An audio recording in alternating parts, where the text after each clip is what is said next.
So Govindaraju గారు ఇప్పుడు మాట్లాడవలసిందిగా రిక్వెస్ట్ చేస్తున్నాం. అందరికీ నమస్తే అండి, పాత్రికేయ మిత్రులందరికీ. యాక్చువల్గా ఈ సినిమా మా మాధవి మేడం, మా రామ్ తీసుకుని నా దగ్గరకు వచ్చినప్పుడు ఒకటే అనుకున్నాను, ఈ ప్రొఫెషనల్ లైఫ్లో చాలా బిజీగా ఉంటాం, అందరూ చాలా బిజీగా ఉంటాం. ఒక 2 గంటలు మనస్ఫూర్తిగా నవ్వుకుని ఒక సినిమా తీయాలని నాకు ఎప్పటి నుంచో కోరిక. సో ఆ కోరిక ఇందులో నాకు కనపడ్డది. నార్మల్గా ఏంటంటే ఇందులో పనిచేసిన ఆర్టిస్ట్ ఏ సినిమాలో అయినా ఒక క్యారెక్టర్ గుర్తుంటుంది, 2 క్యారెక్టర్లు గుర్తుంటాయి, ఇద్దరికే పేరు వస్తుంది. కానీ ఈ సినిమా గొప్పతనం ఏంటంటే పనిచేసిన వాళ్ళతో పాటు యాక్ట్ చేసిన ప్రతి ఒక్కరిని పేరున మీరు గుర్తుపెట్టుకుంటారు. ప్రతి చిన్న క్యారెక్టర్ కూడా అంత వర్త్ ఉంది ఇందులో. సో థియేటర్ నుంచి సక్సెస్ నేను ఎప్పుడు అయ్యానండి, ఫైనాన్షియల్గా సక్సెస్, అది ప్రాబ్లం లేదు. కానీ మెయిన్ నాకు అనిపించిన సక్సెస్ ఎక్కడంటే షో చూసి బయటికి వచ్చి వాళ్ళ ముఖంలో నేను చూశానండి సక్సెస్.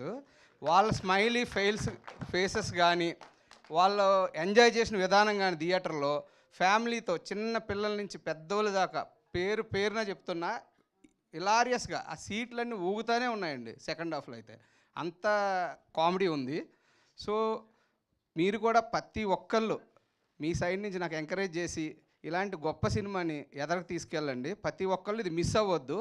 సెకండ్ థింగ్, ఇది థియేట్రికల్ ఎక్స్పీరియన్స్ అండి. ఇది 20-30 మందితో లేదా ఓటీటీలో చూసి సినిమా కాదు. ఇది ఒక 100-200 మంది థియేటర్లో కూర్చొని ఫుల్ ఫ్లెడ్జ్డ్గా ఎంజాయ్ చేయొచ్చు. ఏ నిమిషం కూడా, ఒక్క నిమిషం కూడా బోర్ లేదండి. నెక్స్ట్ ఏంటనేది కూడా ఎక్స్పెక్ట్ చేయరు. డైరెక్టర్ గారు అన్నట్టు అవుట్ ఆఫ్ 70 సీన్స్లో నేనైతే 65 సీన్స్ నవ్వుతానే ఉన్నా. నేను 7 టైమ్స్ చూసా సినిమా.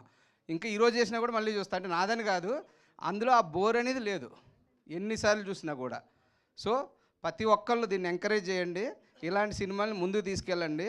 చాలామంది యూత్ ఉన్నారు ఇందులో. మా డైరెక్టర్ గారు శ్రీకాకుళం నుంచి వచ్చి ఇంత కష్టపడి ఆయన 2 ఇయర్స్ ఈ ప్రాజెక్ట్ మీద ఉన్నాడు నాతో. బండి మీదే తిరిగి ఆయనకి ఏమీ నేను ఫెసిలిటీ ఇవ్వను, ఆయనే చూసుకుని అన్ని దగ్గరుండి చేసుకున్నారు. ఇలాంటి వాళ్ళని ఎంకరేజ్ చేయండి.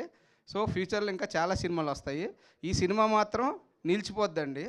100% ఇలాంటి సినిమాలను మీరు నిలబెట్టాలని కోరుకుంటున్నాను. థ్యాంక్ యూ అండి, థ్యాంక్ యూ వెరీ మచ్.